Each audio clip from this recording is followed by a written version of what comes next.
Hi friends, welcome to my channel. இன்றைக்கி சிம்பிளான என் ஸ்டைலில் ஒரு குஸ்கா தான் ப்ரிப்பேர் பண்ணுறோம். அதுக்கு சிம்பிளான ஒரு இன்க்ரீடியன்ஸ் இருந்தாலே போதும்.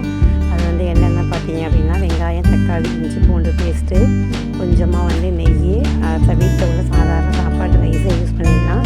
உங்களுக்கு விருப்பம்னா அதுக்கு பாஸ்மதி ரைஸு, பிரியாணி அரிசி எது வேணாலும் யூஸ் பண்ணிக்கலாம்.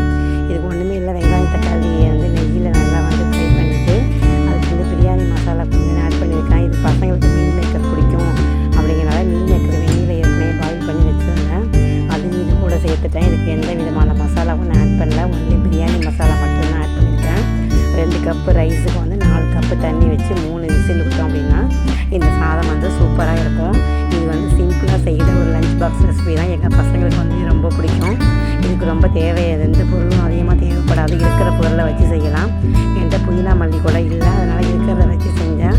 இந்த 3 விசிலுக்கு அப்புறம் பார்த்தீங்க அப்படின்னா இந்த சாதம் பொல பொல நல்ல டேஸ்ட்டாக பிரியாணி ஸ்டைலில் இருக்கும். இந்த மாதிரி ஒரு நாள் செஞ்சு பாருங்கள். செஞ்சு பார்த்துட்டு எப்படி இருக்குது அப்படிங்கிறத கமெண்ட் பண்ணுங்கள். சிம்பிளான பொருளை வச்சு சிம்பிளாக செய்கிற ஒரு நல்ல ஒரு லஞ்ச் பாக்ஸு பசங்க விரும்பி சாப்பிடுவாங்க. வீடியோ பிடிச்சிருந்தா லைக் பண்ணுங்கள், சப்ஸ்கிரைப் பண்ணுங்கள். தேங்க்யூ.